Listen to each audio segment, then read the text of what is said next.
Muito boa noite, meus irmãos.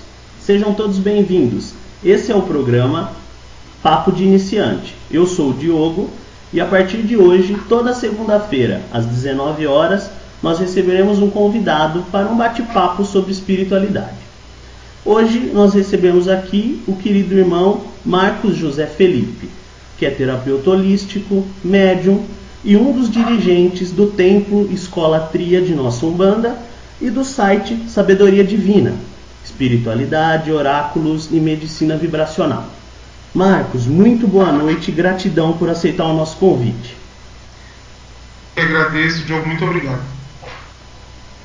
Marcos, eu queria começar você falando um pouco como iniciou o seu despertar espiritual. Como você começou a sua caminhada na espiritualidade? Mas talvez eu possa dizer que foi um despertar um pouco tardio, no sentido de que eu só vim a desenvolver minha mediunidade aos 42 anos. Caramba, que legal! Nem sabia que era médium de incorporação. A minha família sempre teve aquela formação católica brasileira, mas não praticante, né? Entendo. E minha mãe sempre frequentou terreiros de Umbanda, sempre teve muitas amigas que eram médiums e que davam consultas.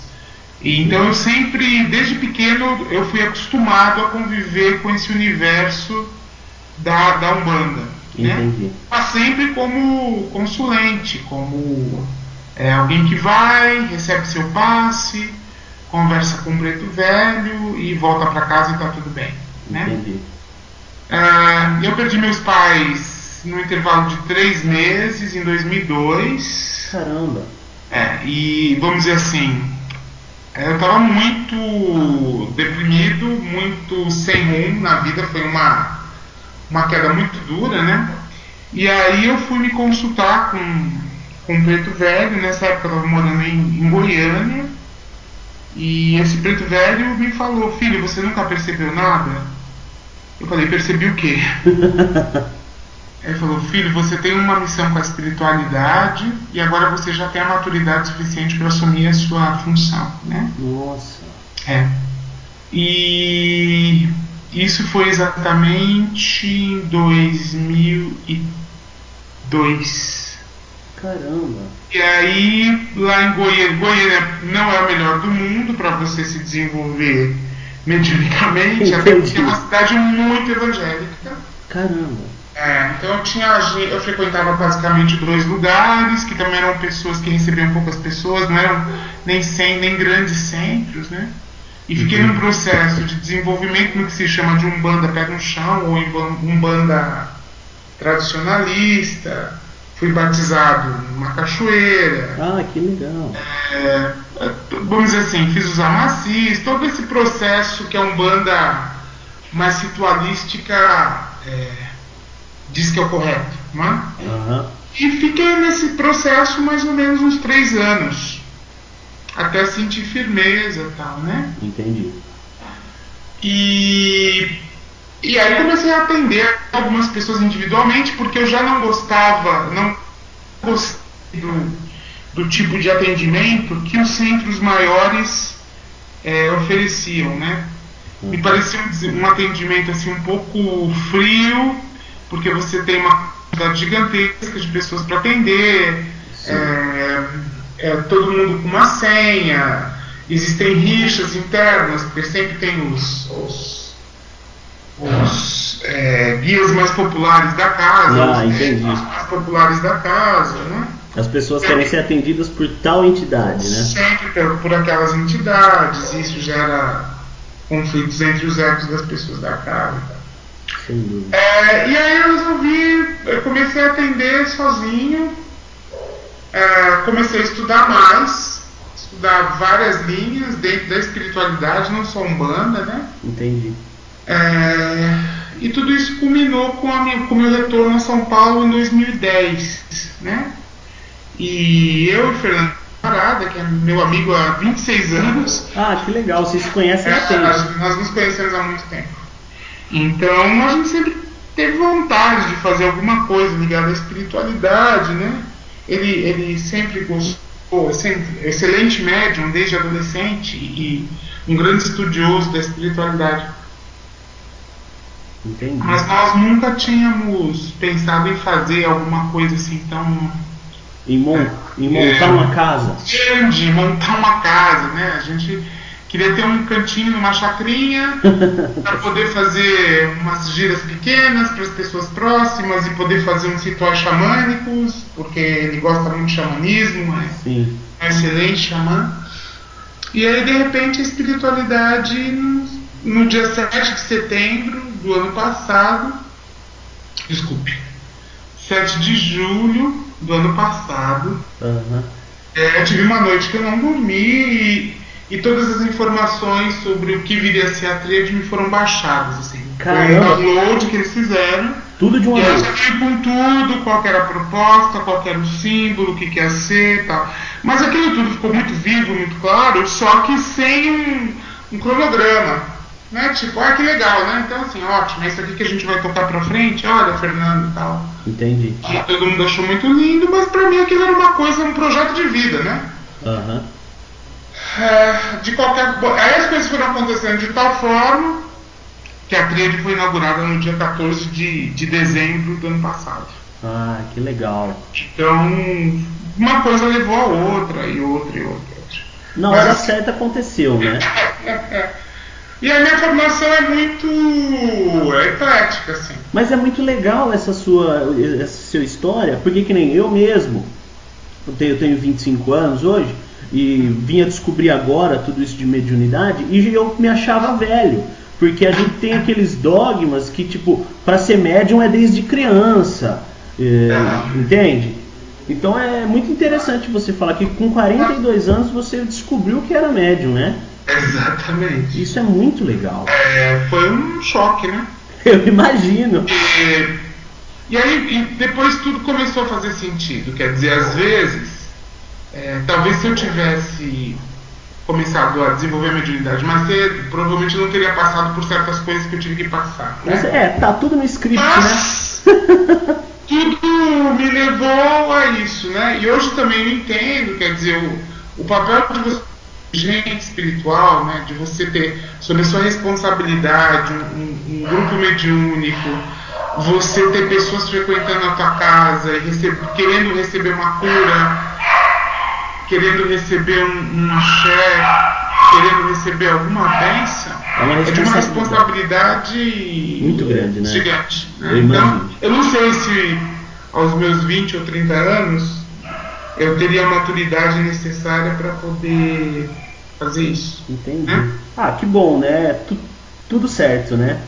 Tudo certo. Hoje mais do que nunca tá tudo certo. Parodiando seu Pena Branca, que é uma das entidades que trabalham comigo, ele sempre fala tudo bem, sempre bem. Né? É verdade, ele fala mesmo.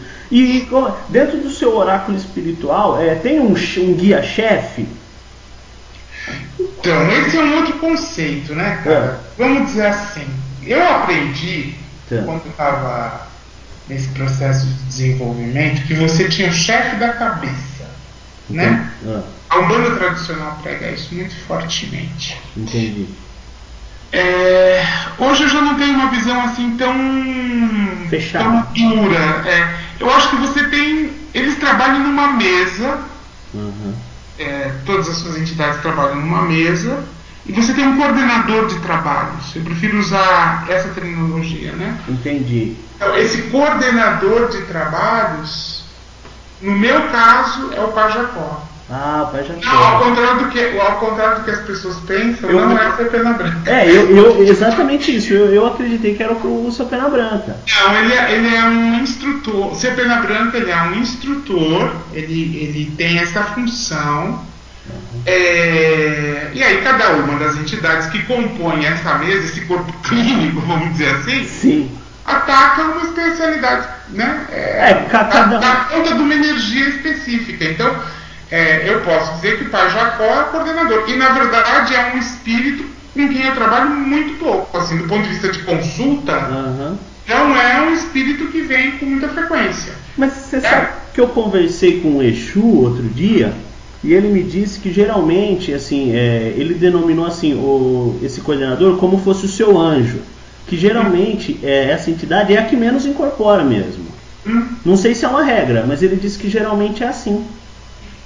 É porque eu acho que eles são muito ocupados. A gente às vezes não tem muita noção disso, né? Mas né? Eles têm outros a visão que a gente tem do mundo espiritual, me perdoem meus amigos kardecistas, que às vezes tem uma visão assim um pouco, talvez paradisíaca, no sentido de tudo flui naturalmente, tudo é harmônico, sabe? Parece que as pessoas não produzem, né? Não fazem coisas. Cada guia é legal. Eles trabalham muito, eles se doam muito. Eles têm muitos médiums, né? Eles não são exclusivos. Não, e mais do que isso, né? Eles não têm uma noção de tempo como nós temos. Entendi.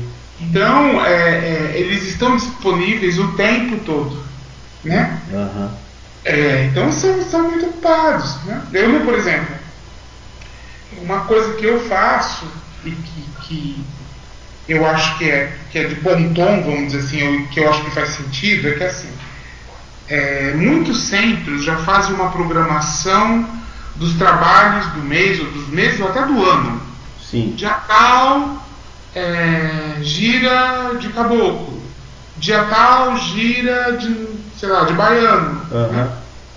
Mas isso vai contra uma das coisas em que eu acredito profundamente, que ninguém melhor do que esse conselho espiritual para decidir que tipo de energia e que tipo de entidade é necessária para trabalhar naquele dia específico. Entendi. Então, assim, na tríade, como é que a gente faz? Normalmente na terça ou na quarta-feira eu sei o que vai acontecer na gira do sábado. Né? Você fica sabendo 2, 3 dias antes. Eu peço a intuição. Eu nunca determino. Tipo, isso vai ser assim. Entendi. Eu peço como deve ser. Que linha de trabalho deve ser feita em função das pessoas que vão ser atendidas, em função do corpo mediúnico da casa, né? Uhum. E tem dado certo. Assim, não estou condenando quem faça essa programação, até porque eu acho que isso funciona melhor dentro de uma casa maior, que tenha mais pessoas sendo atendidas, etc. Mas eu sempre me coloco à disposição da espiritualidade para que eles definam qual é o programa a ser seguido e qual é a linha de trabalho mais adequada para aquele momento. Né? A tríade funciona assim, né? Sim. Tá, muito legal. Só funciona na base da intuição e na base... Eu digo assim... Os timoneiros são eles, nós somos apenas os marujos ali. Entendi. Entendeu? Tá certo. Nossa energia. E isso tem muito a ver com o que eu penso o que é ser médium, né? Ser médium é você ser um copo vazio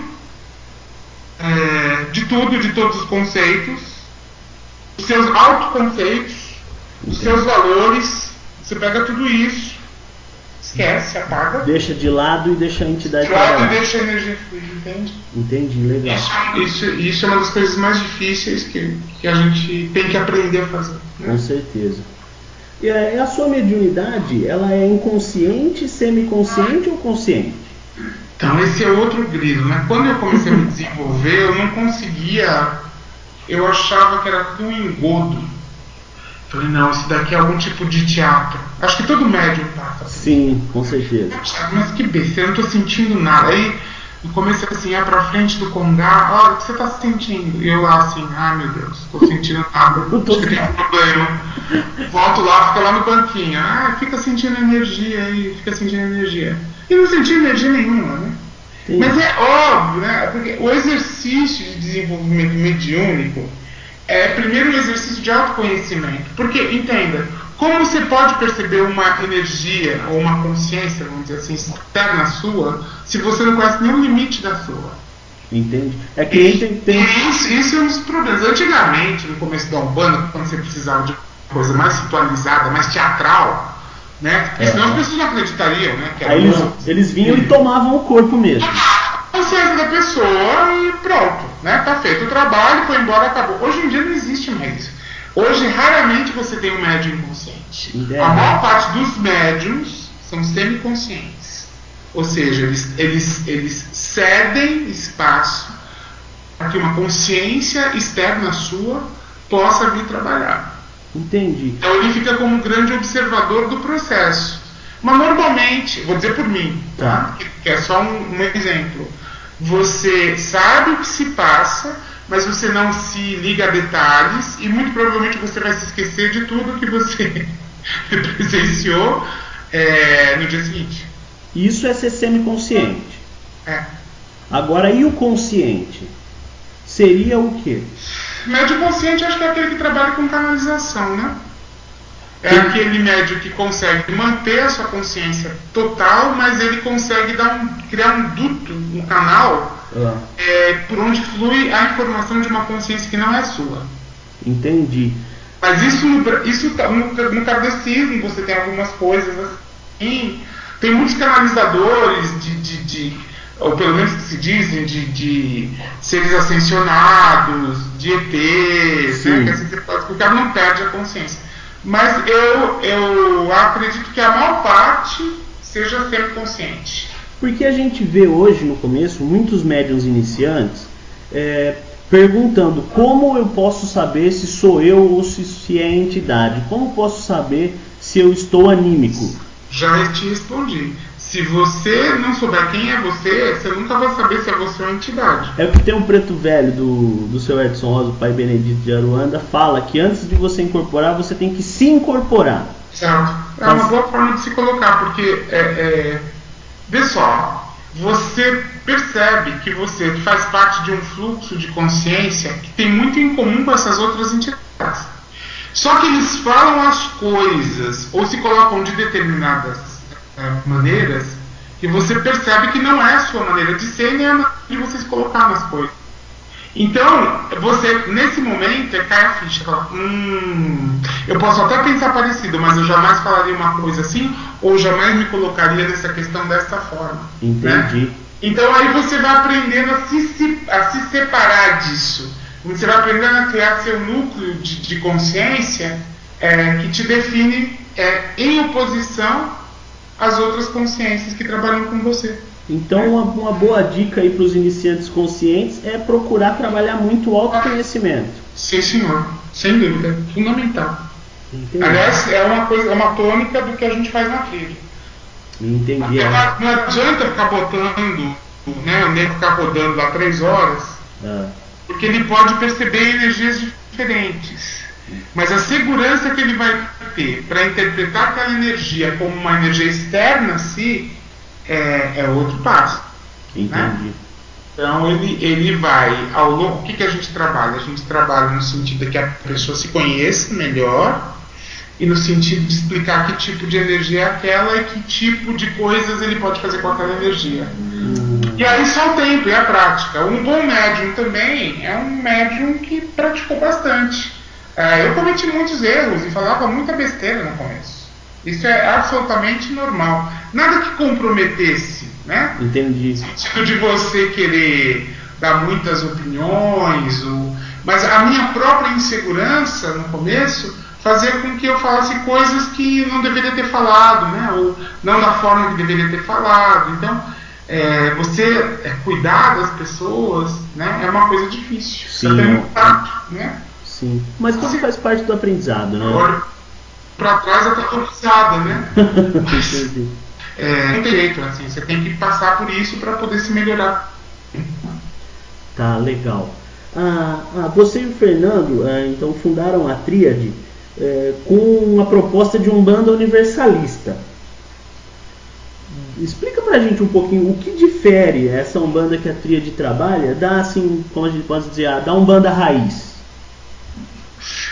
Então, aqui a gente não acredita em Umbanda, a gente acredita que existem várias Umbandas, né? Entendi. A Umbanda universalista que a gente se propõe a fazer, e é o que a gente está tentando fazer, ela pressupõe que a mensagem é mais importante que a forma, que a caridade é mais importante que a roupa, que o discurso é mais importante que certos rituais. Então ela é uma Umbanda menos ritualizada, embora a gente utilize os mesmos preceitos da Umbanda, dos orixás, Sim. mas ela também dá espaço para que outros tipos de Umbanda possam se manifestar. Então, por exemplo, tem muita coisa que a gente puxa da Umbanda esotérica, tem muita coisa que a gente puxa de filosofia, de religiões orientais. Ah, que legal. Tem coisas que a gente puxa do xamanismo, seja o xamanismo brasileiro, seja o xamanismo norte-americano, porque o Fernando tem uma formação nisso.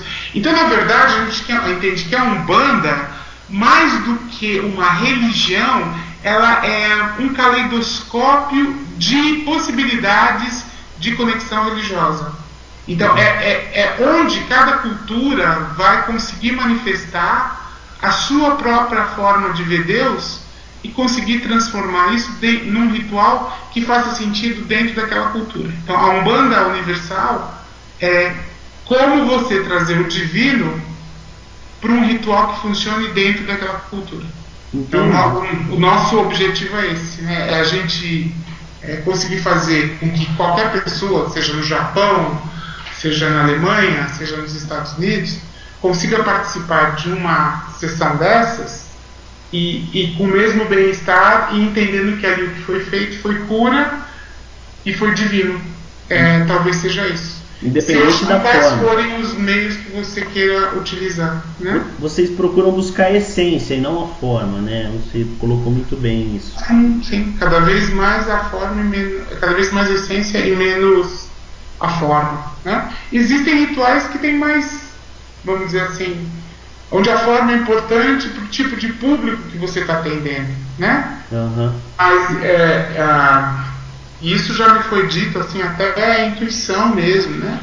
A Umbanda que existe hoje não vai ser a Umbanda daqui a 100 anos. Se você pensar que a Umbanda começou há mais ou menos 100 anos, Sim. 105, né? E imaginar a proposta de Umbanda que eles tinham e o que existe hoje, você vê que a gente já está muito diferente, né? Entendi. E vai mudar mais ainda. Então a tríade veio não para subverter uma ordem de coisas, mas para quebrar certos paradigmas e trazer a Umbanda dentro de um contexto menos localizado culturalmente. É isso que a gente faz. Ali cabem todas as Umbandas. Ali na tríade se trabalham todas as linhas. Não tem essa história de que você não pode trabalhar com direita e esquerda ao mesmo tempo. Ali você trabalha com linha de marinheiro, e você trabalha com linha de baiano, mas você também trabalha com linha de cigano, e se trabalha com linha de oriente. Oriental também. E tem entidades que trabalham na linha da Umbanda, mas que são ETs, e eles falam que eles são mesmo espíritos vindos de fora, e dizem de onde vêm, etc. Que legal. Então, assim, o que está acontecendo assim, toda essa roupagem criada para se adequar ao padrão cultural brasileiro, né, dos arquétipos do preto velho, do caboclo, da criança, isso tudo vai sendo rompido. Então vai chegar um momento em que o espírito vai dizer, olha, eu trabalho na linha de preto velho, mas nem preto velho eu fui. Sim, acontece muito. Inclusive eu vi o Exu Marabô, que trabalha com você. Sim. Ele disse que, ele explicou bem que aquilo é uma roupagem, é um uniforme de trabalho. Sim. Então muitas vezes esse mesmo Marabô, que vem como um Exu, uma entidade de esquerda no Marcos, pode vir como um caboclo no Diogo. Claro. Não, e às vezes você mesmo tem entidades ou espíritos que trabalham com você que vêm em formatos diferentes, que usam roupagens diferentes. Entendi. Então o caboclo também pode ser o Exu. Entendi. O preto velho também pode ser o Exu. O Exu pode ser o cigano. E o cigano pode ser o ET. Tá certo. E o ET pode ser a preta velha. Então assim, e essas roupagens vamos dizer assim, vão sendo retiradas, até que chegar um momento e o espírito vai dizer, olha, eu sou um espírito X e o trabalho que eu faço na energia da Umbanda é esse. Então eu trabalho como preto velho para isso, trabalho como Exu para isso, trabalho como caboclo para isso. E essa mesma... É mais ou menos isso que está acontecendo, porque as entidades estão se revelando. Sim. Né? E essa mesma entidade, que é o Exu Marabô, pode ser também o mentor, sei lá, numa mesa branca no kardecismo. Sim. Eu posso trabalhar até em igreja evangélica. Eu posso trabalhar numa egrégora católica. E assim vai, né? E assim vai. Os espíritos não têm religião, né? Você tocou num aspecto fundamental. A gente entende que a Umbanda, pela sua abertura e pelo não dogmatismo, quer dizer, pelo menos não deveria ser, ela está aberta a tudo. Né? Se você for lá no nosso Congá, você vai ver uma imagem de uma santa católica, mas você vai ver uma imagem de Santa Sara Kali, por exemplo. Mas ao mesmo tempo você vai ter uma Yansan africana do lado. Como pode ter um Buda. Como pode ter um Buda, como pode ter um Vishnu, como pode ter um Krishna, como pode ter Shiva. Então, assim, todas as religiões, nos seus sentidos originais de reconexão com o sagrado, são respeitadas dentro da tríade. Então você pode ser budista e lá você vai achar legal. Entendi. A gente tem até evangélicos frequentando. Que legal. É muito bizarro, assim, mas...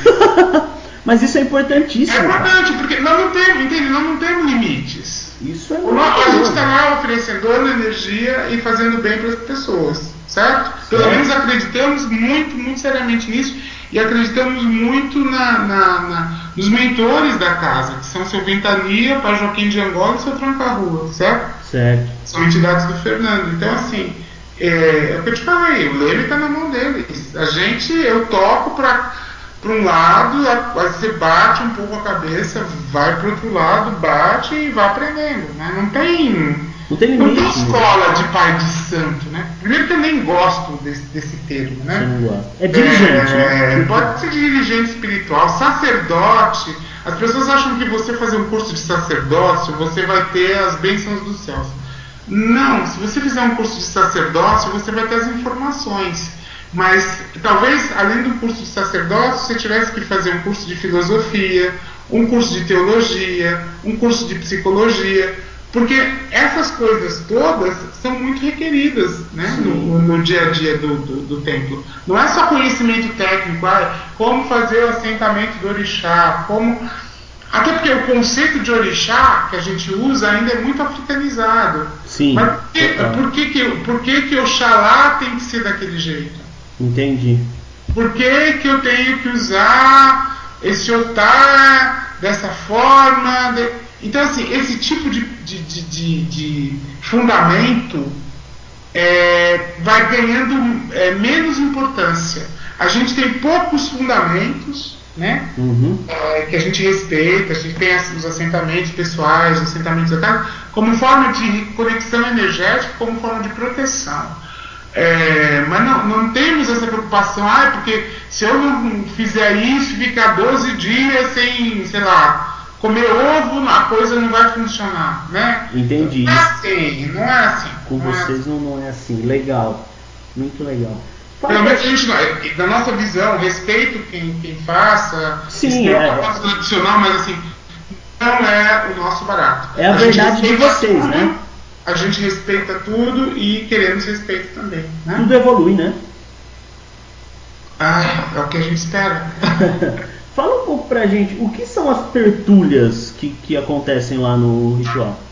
Então, quando a gente pensou não, né? Quando eu recebi essa ideia da tríade, né? Uma das coisas que veio afirmar é templo-escola. Sim. O que é um templo-escola? Porque as pessoas não vão até lá só para receber uma cura energética, vamos dizer assim. As pessoas também vão para curar seu espírito, né? E talvez nos tempos em que a gente viva,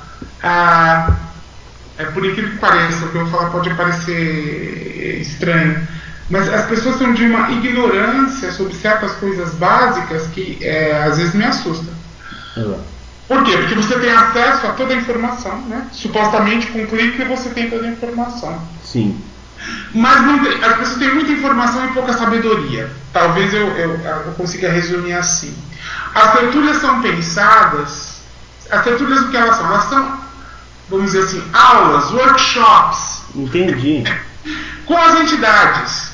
Ah, que legal. Palestras. Às vezes é como se fosse uma aula sobre um tema. Normalmente é assim, a entidade vem, é feito todo o trabalho de cura, etc e tal. Ao final do trabalho, tem uma entidade que vai dar uma aula sobre alguma coisa. Ou então falar sobre um tema específico. Ou então abrir perguntas para todos os filhos da casa, né? Não só os médiuns da casa, mas toda a audiência que vai.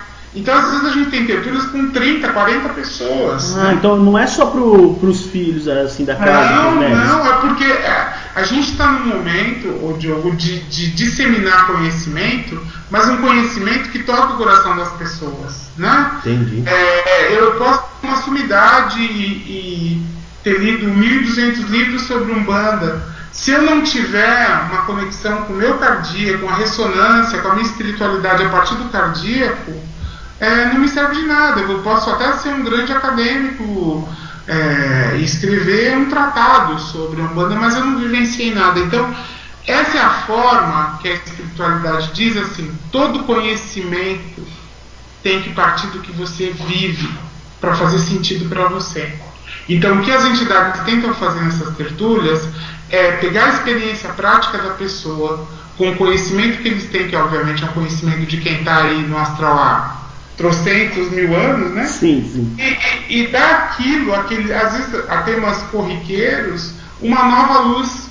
Então a pessoa sai dali, ela recebe não só a cura que ela veio buscar, mas ela recebe também aquele germezinho do conhecimento. Né? Tipo, então eu preciso repensar minha vida, preciso repensar certos conceitos, né? Como diz o pai Joaquim, é plantada a sementinha de mostarda. Exato. Entendi. Isso, o pai Joaquim planta a sementinha de mostarda e seu ventania planta tempestades. Porque muitas entidades trabalham no sentido de questionar, os Exus vêm muito no sentido de questionar os valores das pessoas. Entendi. Né? Por que tem que ser assim? Por que tem que ser assado? Eles vêm trazer uma fé raciocinada. Exato. Eles vêm trazer o questionamento da fé, o que é fé de verdade, o que é autoconhecimento, o que é você viver nesse país, nesse planeta, nesse novo ciclo planetário, né? Então, eles vêm e colocam o dedo na ferida, né? Entendi. E tocam em temas que são banais, mas que tocam as pessoas, né? Entendi. As relações familiares, relações afetivas, sexualidade, relação entre pais e filhos, amor ao próximo. Eles questionam o que é ser caridoso, o que é o amor verdadeiro, né? Vamos dizer assim, eles usam muitos temas que são discutidos no kardecismo, né? Numa perspectiva assim, um pouquinho mais pé no chão, né? Entendi. E colocam o dedo na ferida, né? Dizendo, olha, para e pensa, né? Será que é assim mesmo? Entendi. Eles vêm trazer o questionamento, né? Como diz o Edson Rosa, eles vêm instigar o âmago, né? Eu acho que eles têm essa capacidade de forma não agressiva, né? Fazer com que as pessoas parem e pensem nas suas vidas. Eu acho que isso que é legal. E além disso, a gente ainda faz cursos. Por exemplo, a gente agora acabou de fazer um curso chamado Limiar 5D, que é o título estranho, mas é justamente isso. Quer dizer, a gente acredita mesmo que a cabeça das pessoas tem que estar preparada para funcionar em vários níveis, né? Entendi. Entendendo as realidades de uma forma um pouco mais global. E aí a gente vai tocando em temas como o que é Deus, o que é o self, o que é dimensão, o que é densidade, o que é espírito terreno, o que é espírito extraterrestre, o que é realidade de terceira dimensão, o que é consciência, porque os guias todos tocam muito nesses temas, certo? Entendi. E outro curso que a gente tem é um curso de xamanismo, que é dado pelo Fernando, preparando neo-xamãs. A gente tem uma turminha que está se formando agora no final do ano, porque a gente vai usar isso muito proximamente. A gente tem planos de ter um hospital de curas naturais. Ai, que legal. Passa o site da Tríade pra gente, para o pessoal que se interessar, por esses cursos? Tá, triadenosaumbanda.org, www, né? triadenosaumbanda, tudo junto, .org. Fica aí a dica pro pessoal. Lá tem um monte de informações, tem fotos do pessoal. É tudo muito. A gente é muito informal, né, o Diogo? Entendi. Tem muito respeito, mas assim, a gente é bem. A tríade é muito informal, não é não vai esperando encontrar um terreno cheio de regras. Entendi. E aquele pai de santo, assim, que tem que beijar a mão, não tem nada. Lá todas as pessoas são muito bem acolhidas, mas é muito informal. E também o local, a gente está na Moca, que é um bairro bem tranquilo, gostoso. Legal. É espaço mesmo também. A casa não é uma casa bonita, foi uma casa que a gente alugou, que era uma casa que estava bem destruidinha, assim, a gente tentou dar uma melhorada, mas assim, tem suas limitações. Mas então, aí entra aquilo que você falou. Não esperem conforto, não é um lugar confortável, mas é um lugar muito acolhedor do ponto de vista afetivo. Eu tenho certeza. Mas entra aquilo que você falou, né? O pessoal que vai lá tem que ir em busca da mensagem, né? Sim. Aproveitando o gancho que você falou aí do xamanismo, vocês agregam um bando de xamanismo, né? Como você disse, Fernando, é um... Várias coisas. Por exemplo, a gente usa sempre, até no desenvolvimento mediúnico, o rapé indígena. Por quê? Porque facilita a tua conexão, te limpa os chakras, e principalmente em trabalho de linha de caboclo, tem um efeito fantástico para aqueles médiuns mais inseguros. É mesmo. E você pode explanar um pouquinho mais como funciona? Porque o que acontece? Tem dois tipos de rapé básicos. Tem um rapé que é mentolado, que é mais fraco, e tem o tsunu. O tsunu, ele vai limpando você, ele vai passando pelos seus meridianos, né? E vai te limpando. E o que acontece? Isso é uma coisa importante para os médiuns iniciantes entenderem. Muitas vezes a tua própria ansiedade, ou a tua própria, vamos dizer assim, carapaça energética, não permite que as entidades possam fazer um acoplamento melhor e mais rápido, né?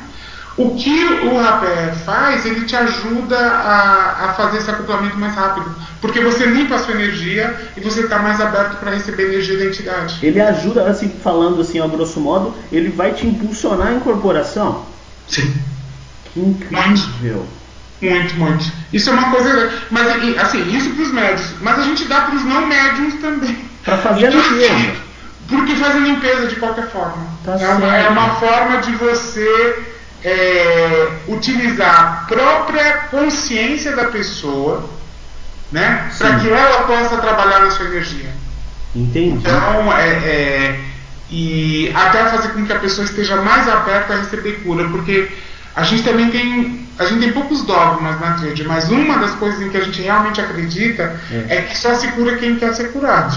Pode parecer óbvio, mas não é, porque muitas pessoas batem a cabeça aqui, batem a cabeça ali, batem a cabeça lá, mas na verdade eles não estão abertos para nada, né? Entendi. Se você não está aberto para nada, você não vai se curar, você não vai ouvir, você não vai ver, né? Entendi. Isso é legal. E fora esse ritual que eu achei incrível, o que mais assim traz de benefício essa junção da Umbanda e do xamã? Eu acho que eu vou te falar dos rituais que a gente usa a ayahuasca. Por favor. A ayahuasca, não sei se todo mundo conhece, é também conhecida como vinho das almas, né?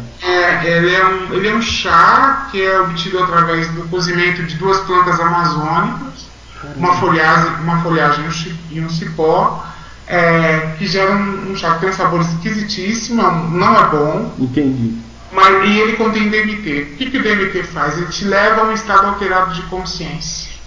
Então, todo tipo de represamento de energia emocional que você tem dessa vida, de outras, etc., pode ser limpo através de trabalhos com a ayahuasca. Não é um trabalho fácil, porque ele vai mexer em todos os seus pontos fracos. Entendi. Mas ele é um trabalho fantástico de autoconhecimento. Caramba. E é por isso que a gente faz. Porque, na verdade, para você ser um bom médium, você precisa se conhecer muito bem. A ayahuasca te dá autoconhecimento. É isso que a gente faz. A gente faz um ritual a cada um mês, 45 dias, mais ou menos assim. Caramba, que legal. Poxa, e para quem está escutando e já está se interessando, né, em relação, Fala um pouquinho como funciona o desenvolvimento mediúnico na tríade. Olha, não tem nada muito formal não, assim. Pra gente toda gíria é uma gíria de desenvolvimento. Entendi. Então assim, vamos dizer, aparece uma pessoa lá, se ela for médium, a entidade vai falar, e se as entidades da casa acharem que ela deve trabalhar na casa, ela vai ser convidada a trabalhar na casa e aí vai frequentando, né? Entendi. Vai passando por todos esses rituais. Em todos os rituais. Lá, assim, todo mundo participa de tudo. Que legal, isso é ótimo. Todo mundo participa de tudo, todo mundo faz tudo, a gente pede ajuda pra tudo. Não tem. É bem família mesmo. É a família. E uma coisa que eu acho que é legal, assim, você me perguntou por que esses rituais xamânicos são feitos, no que eles ajudam. Eu posso dizer, por exemplo, eu demorei para me desenvolver mediunicamente uns 3 anos. Sim. Hoje a gente tem médiums se desenvolvendo na tríade com 4 meses, 3 meses. Caramba, vou ter que mudar para São Paulo, hein? Seja bem-vindo, meu filho. Não precisa nem mudar, a data vem no sábado. As giras são sempre sábados às 3 da tarde, tá? Caramba, que legal, muito legal mesmo. Isso é muito legal porque isso tudo até porque, aí eu vou lhe contar o porquê disso. O planeta hoje nós precisamos ter um corpo mediúnico preparado, porque vai vir muita gente buscar cura no Brasil. A gente vai falar sobre isso no final. Tá, deixa eu pegar uma aguinha aqui, com licença. Fica à vontade.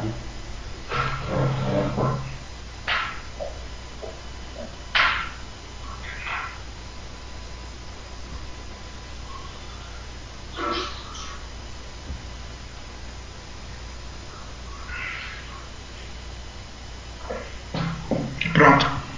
Tá ótimo. Bom, acho que ficou bem claro aí, né, quais são aí os pilares que a tríade trabalha, a proposta da tríade. Para quem se interessar aí, a gente já passou o site. Agora eu queria migrar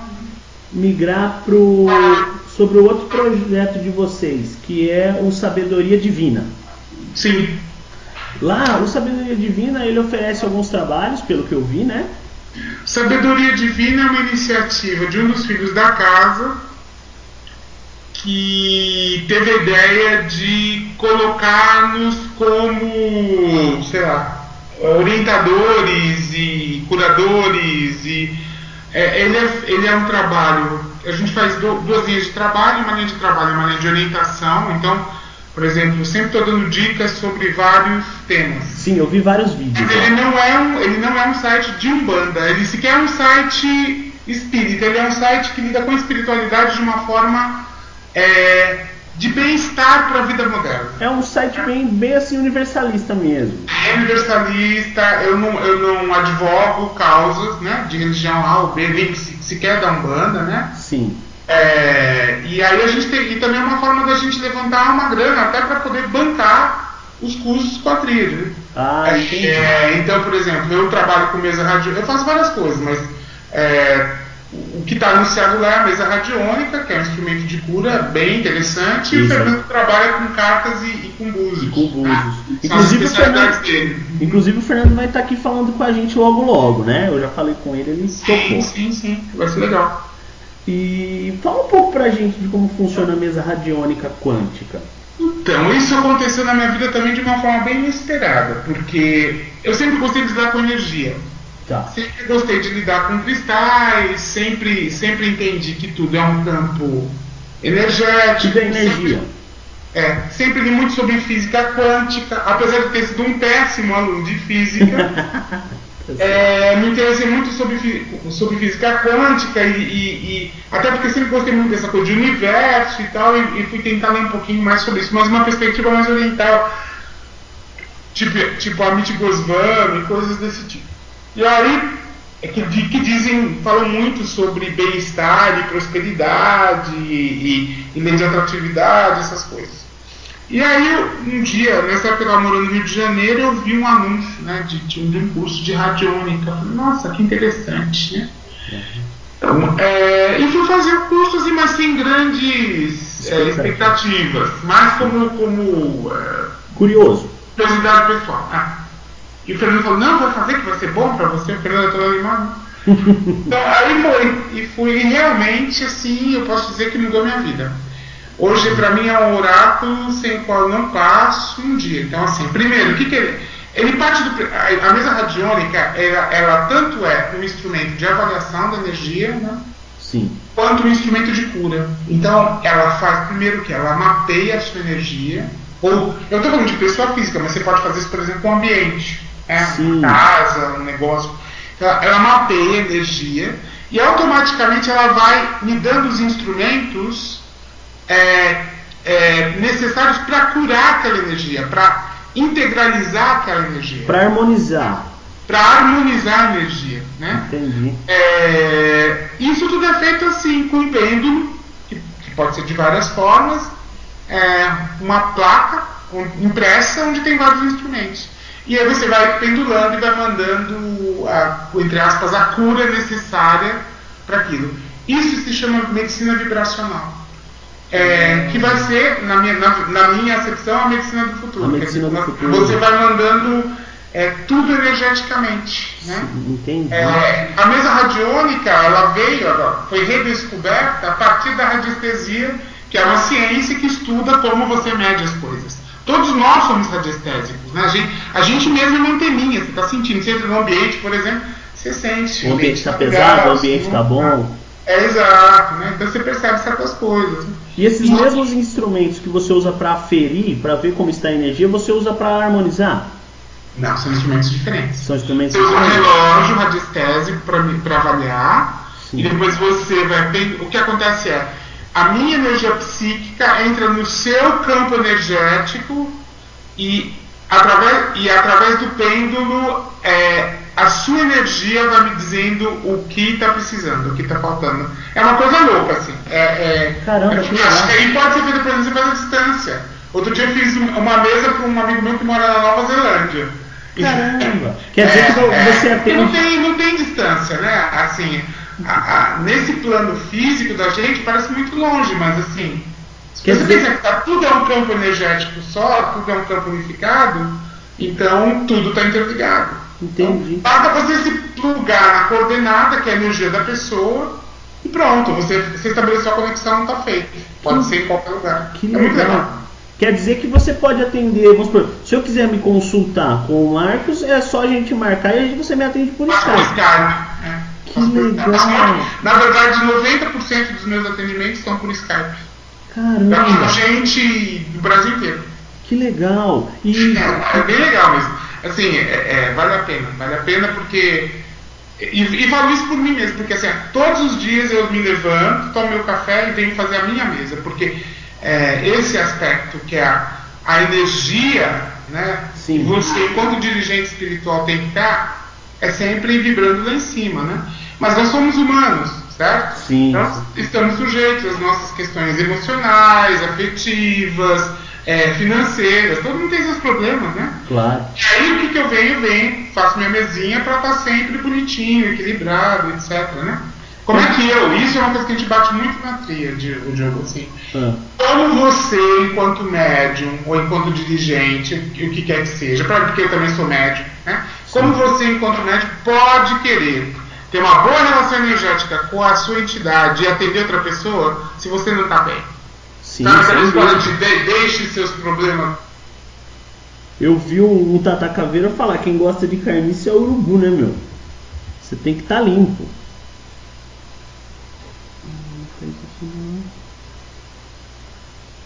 Ter seu autoconhecimento. Marcos, cortou aqui, desculpa. Tá ouvindo agora? Tô te ouvindo. Até então, você ouviu. Eu parei de ouvir um pouco. Eu parei na hora que você disse que para você ter a conexão com a entidade, você tem que estar limpo. Exato. Então, assim, você tem que estar limpo, fazer seus banhozinhos, e você tem que ter consciência de que você é um ser humano sujeito a pressões do dia a dia, né? Sim. E para isso o autoconhecimento também é importante. Porque você vai saber aquele momento em que você não está legal. Se você não está legal, você tem que ficar legal antes de atender alguém, né? Como é que eu vou poder mandar uma energia de cura? Como é que eu vou poder mandar uma energia positiva para a pessoa se eu estou vibrando baixo? Né? Não tem como você ajudar alguém se você não se ajudar, né? Você tem que estar equilibrado o tempo todo. E manter-se em equilíbrio é um exercício, vamos dizer assim, hercúleo. Não é fácil. A vida da gente perde desequilíbrio. Nós vivemos num mundo polarizado, você fica de um lado para o outro, né? Entendi. E vamos supor, eu vou me consultar com você na mesa. Você vai identificar as energias densas e me fazer um trabalho ou me orientar a como harmonizá-las? Não, eu já harmonizo na hora. Ah, você mesmo harmoniza. É paduf, assim, é bem rápido. Uma mesa, eu já fiz mesas longas, mas a média de uma mesa é 40 minutos. E você ainda pode fazer perguntas no final. Ah, tem perguntas e respostas? Nossa, isso é ótimo. Sim, tem perguntas e respostas. Como eu falo, dá pra curar quase tudo. Por exemplo, quando a pessoa toca algum tipo de magia em cima, aparece. Entendi. Então tem umas que dá pra você desmanchar. Algumas não dão. Normalmente quando tem sangue envolvido não dá pra desmanchar. Que é uma... Mas você tem que orientar a pessoa a procurar alguém que faça isso, né? Que é uma matéria muito densa, o sangue, por isso? Perfeitamente. Esse é outro dogma que a gente tem na tríade. Aliás, pra mim é um conceito na Umbanda como geral. Umbanda não se mata bicho. Mas tem um monte de umbandista aí que diz que mata bicho. Entendi. Então, assim, pra gente isso não é um valor. A gente é totalmente contra. Você não precisa sacrificar bicho nenhum para fazer magia. A gente usa o sangue da planta, a gente usa o sangue né, da energia divinizada para fazer magia. Umbanda é magia sim, mas não precisa de bicho não. Entendi. Né? Mas tem muita gente que vai, tem gente que vem com coisa pesada. Tem registro por exemplo, tem registros acásticos muito negativos, que a pessoa tem, inclusive no seu genoma, né? Entendi. Então dá para fazer limpeza dessas coisas. Ah, você chega até os registros acásticos com a mesa? Sim. Você dá salto quântico no passado, no futuro, né? Em tudo. Caramba. É bem legal. É uma coisa muito... Você sabe qual a origem da mesa radiônica, na verdade? É a Lemúria. Caramba. É um instrumento lemuriano. E assim, não está sendo restabelecido. Não tem vínculo religioso nenhum. Não. É que não veio. O que você usa é a egrégora que faz sentido para a pessoa. Então, por exemplo, se eu vejo que eu tenho uma pessoa muito católica, e eu sei que ela está sobre ataque energético, por exemplo, está sendo obsediada, alguma coisa assim, o que eu vou chamar? Que energia eu vou invocar? Eu vou invocar a energia do Arcanjo Miguel. Entendi. Porque aquilo faz sentido dentro das crenças dela. Seu sistema de crenças, certo? Entendi. Se é uma pessoa que eu sei que já é um bandista, eu posso invocar o Exu da pessoa para me ajudar, para limpar a pessoa. E então com a mesa a gente também consegue fazer desobsessão. Sim, senhor. Faz apometria, faz tudo. É muito amplo, né? Muito. Nossa, que legal. Eu acredito que vale muito a pena, né? Muito. Mesa radiônica quântica. Tem muita informação na internet. Agora vamos lhes dizer um segredo. Quando eu fiz o curso, sim, foi um final de semana intenso, assim, muita informação e tal, mas eu até achei tudo relativamente fácil, né? A parte do pêndulo e tal, e do que representavam os instrumentos e tal. Mas se você não tiver uma boa conexão espiritual, não vai. Entendi. Então, assim, e uma das coisas que a gente está fazendo, eu estou montando um curso de radiônica no Sabedoria Divina, a gente deve lançar até o final do ano. Mas vai ser presencial ou vai ser online? Mas aí você tem que ter um dia presencial da pessoa para estabelecer, fazer essa ponte energética. Porque todo mundo tem que ter um mestre de radiônica. É como se fosse uma iniciação, é que nem o reiki. Exato. Senão você vai estar ali usando o pêndulo. Você pode até ser bom radiestesicamente, ou seja, no sentido de avaliar a energia, mas se você não tiver intuição para entender o que aquele instrumento quer dizer no contexto da vida daquela pessoa que você está atendendo, fica sei lá, uma coisa sem pé na cabeça, entende? Então, assim, tem que ser feito isso. Você tem que ter teu mentor pessoal. Entendi, né? Você tem que ser iniciado. Que legal, muito legal mesmo. Bom, para quem se interessou, né, você faz esse trabalho com a mesa, que é incrível. Temos o Fernando, que ainda virá conversar com a gente, que faz o trabalho com búzios e com tarô. Sim. Mas quem se interessou tem o site, que é sabedoriadivina.org. sabedoriadivina.org. O pessoal pode ir lá conferir. Sim, tem os preços e tudo. Ah, que ótimo. Agora, a gente está se aproximando do final, mas eu queria agora conversar com você sobre o quê?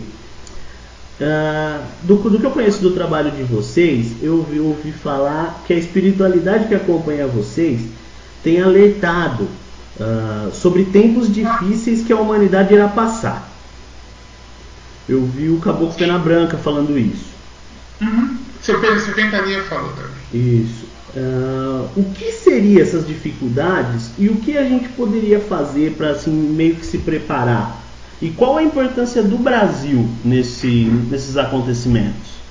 Então, assim, o que a gente percebe, não querendo ser catastrofista, né? Aquela visão assim de fim, é o final dos tempos, né? A gente não acredita nisso, mas a gente acredita num tempo novo que vai vir necessariamente depois de um período de purga ou de limpeza, né? Se você olhar para o que está acontecendo no mundo do ponto de vista ecológico, se você olhar para o mundo do ponto de vista de conflitos armados, se você olhar para o mundo do ponto de vista dessas síndromes terríveis que acontecem, essas doenças, você pode perceber que a gente tem uma série de fatores bem conturbados já. Sim. Isso nós estamos falando em 2014. Segundo o que a gente lê e o que as entidades falam, a partir de 2018, o período entre 2018 e 2032, pode ser um período de muito mais difícil ainda. No sentido de você ter a eclosão de guerras, principalmente no hemisfério norte, né? De você ter mais possíveis epidemias de outros vírus, de você ter condições climáticas muito mais adversas ainda. Basta ver a seca que nós estamos enfrentando aqui no estado de São Paulo, né? Sim, sem dúvida. Então, quando você começa a juntar todos esses fatores, você tem um fator ecológico, você tem um fator econômico, né, que pesa, você tem o fator do desequilíbrio de forças, né, políticas, você tem os conflitos étnicos acontecendo. Se você começa a pensar que tudo isso pode piorar, então você já tem um cenário bastante assustador. Junte-se a isso, né, aquela velha história que a gente ouve desde 2000, né, que são as próprias mudanças geológicas do planeta. Então você vai ter um cenário bem, vamos assim, um cenário de fim de mundo, no sentido de que você vai ter gente fugindo de guerra, gente fugindo da fome, gente fugindo de epidemias, gente fugindo de catástrofes naturais, né? E como o hemisfério norte deve ser o mais atingido, não que nós não sejamos, nós seremos atingidos também, né? Entendi. Mas menos atingidos que eles, então é de se esperar e de se entender que muitos desses refugiados do hemisfério norte vão vir para o hemisfério sul. E aí estamos nós como o maior país do hemisfério sul.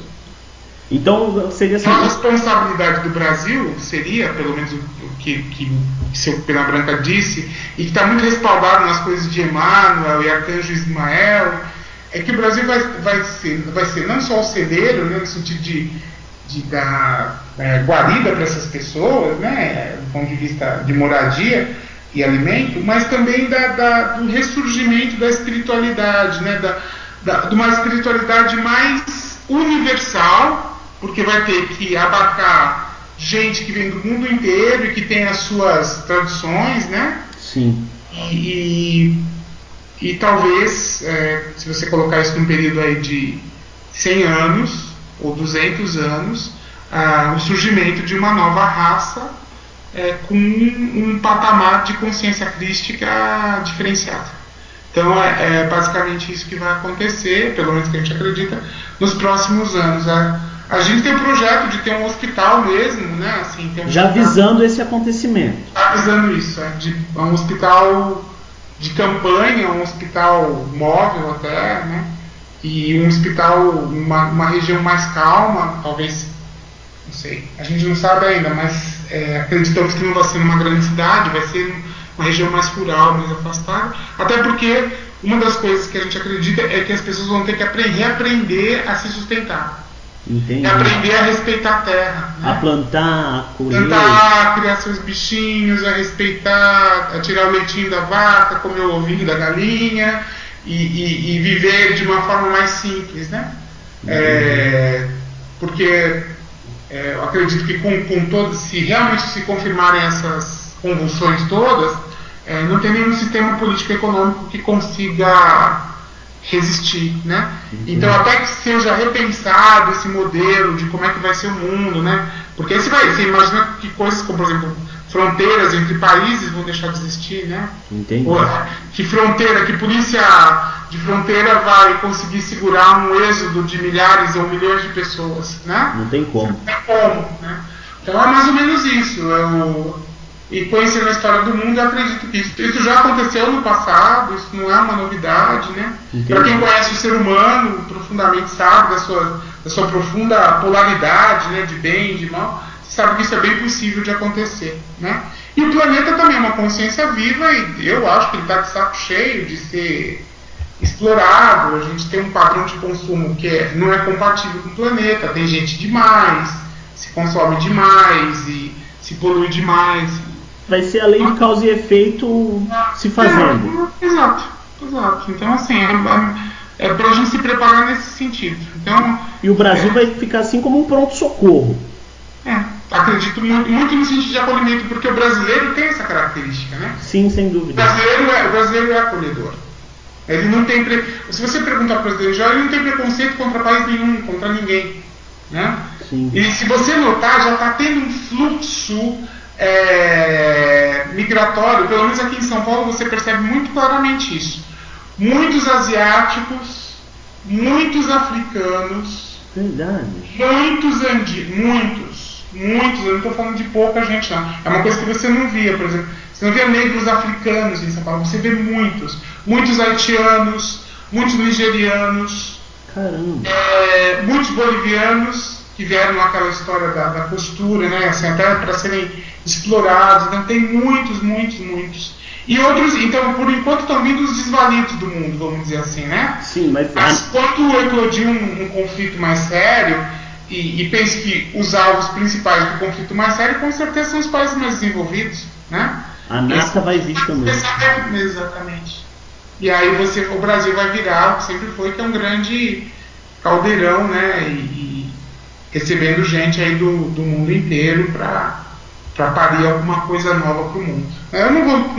Eu acredito que eu não vou estar mais aqui, né, nessa fase, mas devo preparar meus filhotes aí para segurarem essa onda, porque eu acho que isso aí não está tão longe. Quer dizer, 2018 a 2032 é um período aí de mais ou menos 14, 15 anos e está muito perto da gente. Sim, né? Sem dúvida. Não acredito que vai acontecer tudo de uma vez, entende? Entendi. Mas acredito que as coisas vão acontecendo paulatinamente, as crises vão surgindo e essas crises vão ter que ser enfrentadas, né? Não tem milagre, não tem dinheiro no mundo que dê jeito em tudo, né? Sem dúvida. Então, a gente se preparar para viver com menos de uma forma mais simples, mais natural, mais orgânica, né? Talvez. Sim. É isso. E a dividir, né? Oi? Vamos ter que dividir. Sim, não tem dúvida. Não, é o Cristo de novo, né? A energia crística é o quê? Não é dividir o pão? Amar o próximo como a si mesmo, né? Vamos ver. Todo mundo acha bonito falar isso. Quero ver onde. O difícil é fazer, né, meu? É difícil fazer. Sem dúvida. Mas assim, por favor, não leve isso como uma mensagem. Não, com certeza. Assim, é que uma assim, coisa muito pensada e do meu lado, pelo menos assim, muito madura e muito provável.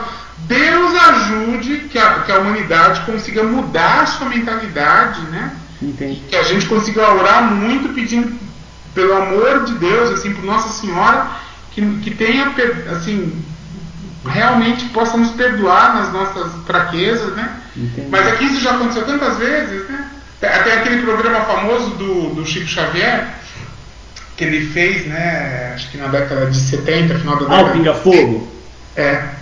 Que ele disse que Cristo, como gerente, né, planetário, pediu 50 anos, né? Aí de misericórdia, né? Inclusive saiu um documentário muito legal que é o Data Limite, segundo o Chico Xavier.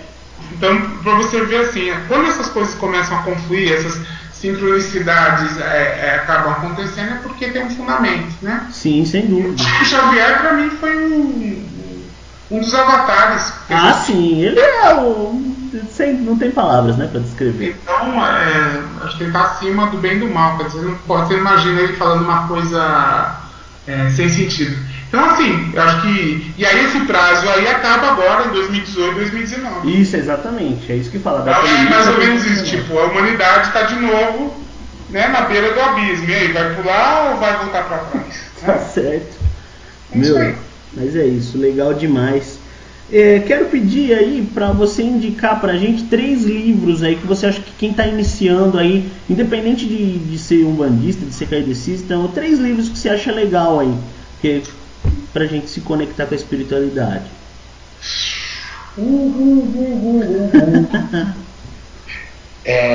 Eu acho que o beabá da Umbanda, para quem está começando, eu não concordo com tudo que ele diz. Eu acho que é uma visão...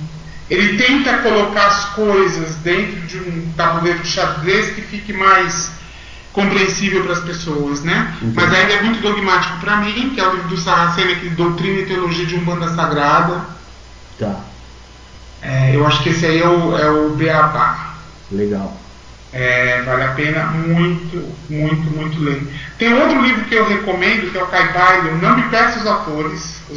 Qual é o nome? Kaibailion. O pessoal pesquisa na internet aí. Kaibailion. Legal, Capalho. Ele é um livro que fala sobre as leis que regem, na verdade, tudo. É um livro de adeptos de magia. Ah, que legal. Ele é um livro muito fininho, muito pequeno, mas às vezes de difícil compreensão, né? Ele é meio hermético, assim. Entendi. Mas ele explica como é que o universo funciona de uma forma muito clara e o que é magia. Ele explica o que é magia, né? O que você lidar com os elementos. E como a Umbanda é uma religião magística, eu acho que é importante as pessoas entenderem que o que os guias fazem, o que o Exu faz com a sua bebida, ou o preto velho com seu cachimbo, na verdade acabam obedecendo muito a essas leis, que seriam supra-leis de como as coisas funcionam no universo. Tudo você pode usar o elemento XYZ, mas o universo, de forma geral, está estruturado da mesma maneira, né? Que legal. E o outro livro que eu acho que aí já é uma leitura um pouco mais complexa, é o livro sobre Umbanda esotérica. Peraí, só um segundo que eu tenho ele aqui. Vou pegar o título direitinho para não falar besteira. Tá.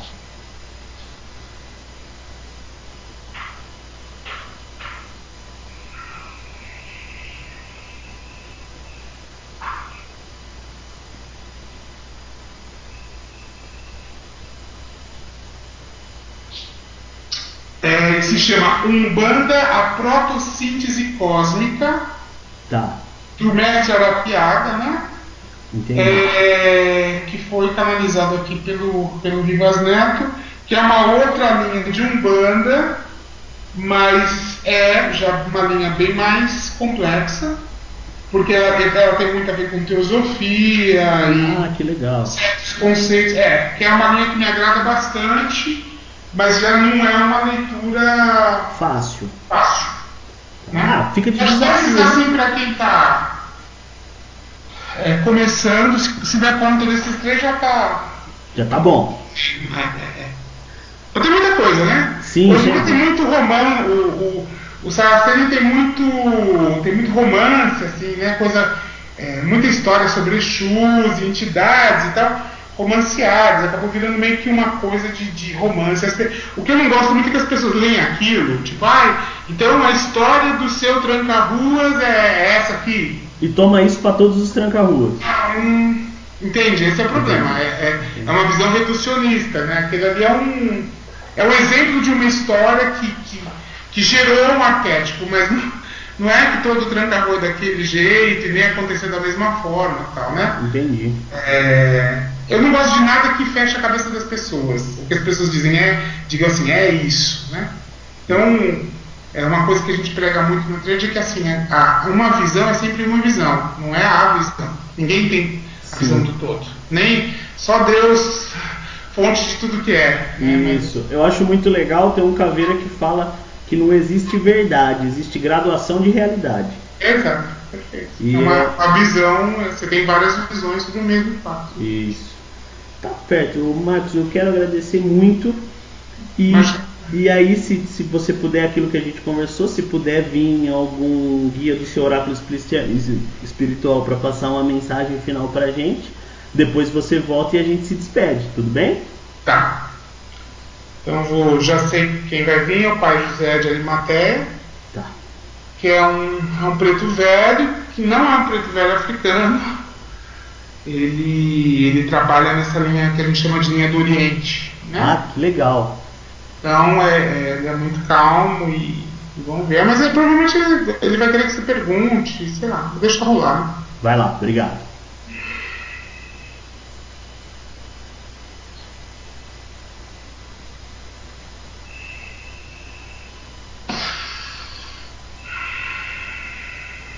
Boa noite, meu filho. Salve, pai, boa noite. Boa noite. Tudo bem com o senhor? Tudo bem, meu filho. Graças a Deus. Muito obrigado, viu, por poder nos dar aí esses minutinhos aí de uma palavra com o senhor. Nós estamos à sua disposição. Graças a Deus. Pai, esse novo trabalho que a gente está desenvolvendo, ele é mais voltado para as pessoas que estão iniciando na espiritualidade. Eu gostaria de saber o que o senhor poderia orientar a todo esse pessoal, inclusive eu me incluo nisso, que está iniciando na vida espiritual, que tem muitas dúvidas. O que o senhor poderia nos orientar? Eu acho que para quem está começando uma vida espiritual, você deve se fazer 3 perguntas, meu filho. Existe salvação fora da vida espiritual? Existe verdade fora da vida espiritual? Existe amor fora da vida espiritual? Por que eu digo isso? Porque enquanto os filhos acharem que a espiritualidade é uma qualidade inerente à vida terrena e sobre a qual vocês possam deter algum poder e exercer algum poder sobre os outros, vocês vão estar terrivelmente enganados. Muitos filhos que decidem se enveredar por essa seara da espiritualidade se esquecem de uma coisa que é muito importante. Para que você seja um com o Criador, para que você seja um com a divindade, para que você seja um com o seu eu superior, você muitas vezes vai ter que abrir mão de certas realidades terrenas. Isto não vai transformar você num santo, mas vai transformar você numa pessoa que vai saber fazer escolhas mais sábias para o seu caminho espiritual. Então, quando eu digo se tem salvação, é porque muitas vezes aqueles que aos olhos do mundo parecem os mais perdidos são aqueles que estão no caminho de se buscarem. E quando eu digo que existe, se não existe amor fora da espiritualidade, é porque no mundo de aparências onde vocês vivem, o que vocês chamam de amor, nós chamamos de apego. Então, para quem quer enveredar seriamente no caminho da espiritualidade, aprenda a respeitar, mesmo aqueles que possam parecer perdidos. Aprendam a respeitar, mesmo aqueles que não sabem amar. porque é trilhando a vida junto com essas pessoas que vocês vão estar trazendo a luz do Cristo à Terra. E não há salvação nenhuma para vocês nesse plano se não for o Verbo Divino, se não for a palavra crística, e se não for a aceitação e a tolerância com as diferenças. Por isso é importante, conheçam-se bem antes de apontar os dedos para os defeitos dos outros. Conheçam-se bem antes de fazer um discurso hipócrita no qual nem você mesmo acredita. Conheça-se bem para poder se amar primeiro, antes de achar que está amando alguém mais. Eu acho que é isso, meu filho, que eu tenho. Graças a Deus. Muito obrigado, Pai. Fiquem todos na luz do Oriente, que a lua crescente, que representa a chegada da boa colheita, possa trazer para vocês e para os seus corações paz e verdadeiro amor. Eu sou José de Arimateia. Assim seja, Pai. Muito obrigado.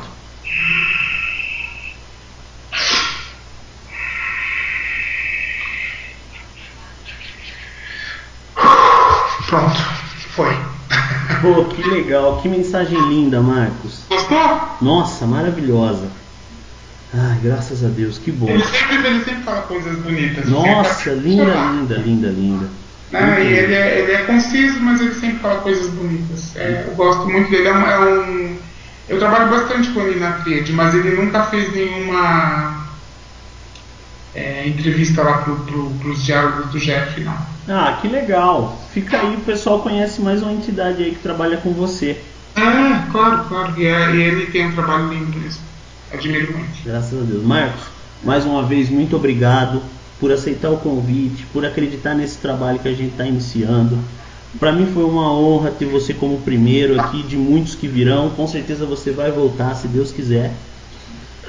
Eu só tenho que agradecer, te desejo todo o axé aí do mundo. Obrigado. Oxalá possa te cobrir de bênçãos e felicidade, que você possa prosperar no seu caminho, Sim. de levar mais conhecimento, disseminar mais conhecimento, né, trazer mais luz para a vida das pessoas, né, que acabam ficando muito perdidas, né, com esse jogo de informações e egos, né. Sim. E quem quiser saber mais a respeito do nosso trabalho, basta entrar em contato com a gente pelo site lá da Tríade ou do Sabedoria Divina. Muito obrigado pela oportunidade. Boa noite para você, Diogo. Boa noite, querido. Eu que agradeço. Forte abraço. Tchau, tchau.